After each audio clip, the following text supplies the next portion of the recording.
साथ अगर तू दरवाजे से निकली, आला हजरत इमाम अहले सुन्नत मुजद्दिद दीन व मिल्लत मेरे आला हजरत से किसी ने पूछा था कि हजरत जी बीबी नात पढ़ सकती है? फतावा रज़विया की 14वीं जिल्द, बीबी मिलाद पढ़ सकती है? मिलाद।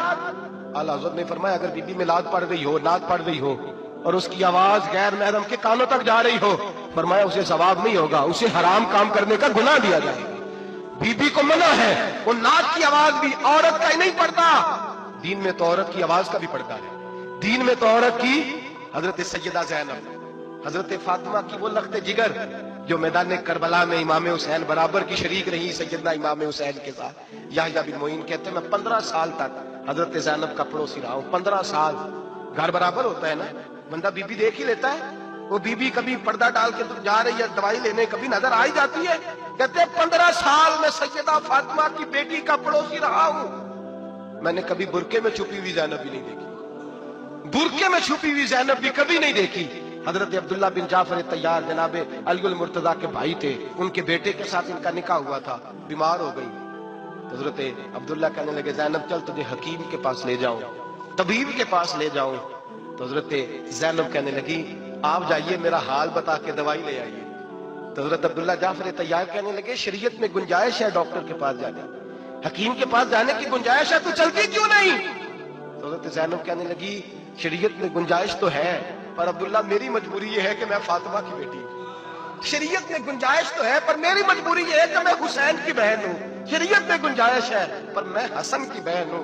शरीयत में बड़ी गुंजाइश है पर लोग मुझे मोहम्मद अरबी की नवासी कहते हैं। गुंजाइश तो है पर मैं नहीं ना निकल सकती, इसलिए कि जितना कोई अपने आप को दीन के करीब जानता है उतना उसके पैरों में शरीयत की जंजीरें ज्यादा होती हैं। तो जनाब सैयदना अब्दुल्ला कहने लगे अगर तू पर्दा कर गई, अगर तू चली गई, फरमाने लगे ये तो अल्लाह की मशीयत है, तू दवाई ला दे ताकि मैं खा लूं, और अगर मैं चली गई तो मैं अपनी माँ से जाके कहूंगी कि अम्मा सारी तकलीफें मैंने छाती पे बर्दाश्त की हैं पर मैंने तेरे पर्दे पर आंच नहीं आने दी। मेरे भाई ये उसवा नूर है, ये उसवा हसना है, ये हमें सिखाया जा रहा है। मेरे हबीब करीम की बीवियों का ये हाल था, बीवियों का अपने घर के आंगन में हजरत आयशा सिद्दीका, हजरत सौदा जनाबे अफसा अपने सेल में जब बैठती थी ना तो दीवार की तरफ मुंह करके बैठती थी, दीवार के साथ लग के दीवार की तरफ।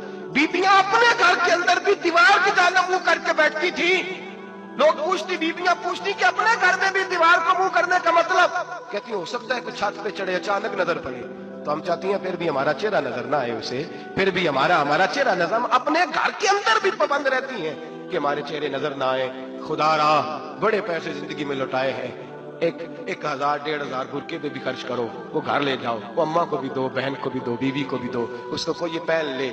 इसलिए कि जब तो हजरत फातिमा के तरीके का पर्दा करेगी तो तेरे आंगन में सैयदा ज़ैनब की तरह की बेटियां पैदा होंगी, वो उस सुन्नत पे चलने वाली बेटियां तेरे आंगन में आएंगी। खुदारा मेरे भाई आज ये नियत करो, ये इरादा करो और अपने घरों को पर्दे का पाबंद बनाओ। अगर एक बेटी पर्दादार हो गई तो कई खानदान पर्दादार हो जाएंगे, अगर एक बेटी पर्दादार हो गई तो कई घराने संवरेंगे, कई जगह पे नूर फैलेगा। ऐ अर्श के मालिक, ऐ मेरे महबूब के खुदा, तुझे वास्ता है मेरे महबूब की बीवियों का और तुझे सदका हुजूर की शहजादियों का। ऐ अल्लाह इतना करम बरसा, इतनी रहमत बरसा कि मेरे वतन की बेटियां और मेरे वतन की माएं बहनें बच्चियां ये समझ जाए कि हमारी निजात सिर्फ हजरत फातिमा के बुरके में है, हजरत आयशा के पर्दे में है, सैयदा खदीजतुल कुबरा के हिजाब में है। अल्लाह करे ये समझ जाए और ये जब भी सजदा करें तुझसे हयाई मांगे, ये तुझसे जब भी सजदा करें ये तुझसे अपने लिए चादर ततहीर और पर्दा तनवीर ही मांगे। अल्लाह करे मुझ बेअमल की मुंह से निकले हुए लफ्ज किसी के दिल में तासीर बन के उतरे और फिर दुनिया के अंदर ये रिवाज आम हो कि हर कोई पर्दा करे, हर कोई बापर्दा हो जाए। ऐ अल्लाह तू तासीर नाजिल फरमा, ऐ अल्लाह तू अमल की दौलत नाजिल फरमा, ऐ अल्लाह हमारी बेटियों को इज्जत की चादर अता फरमा। हमेशा मिदहत खैरुल अनाम में गुजरे, दुआ है ये उम्र दरूद व सलाम में गुजरे। आखिर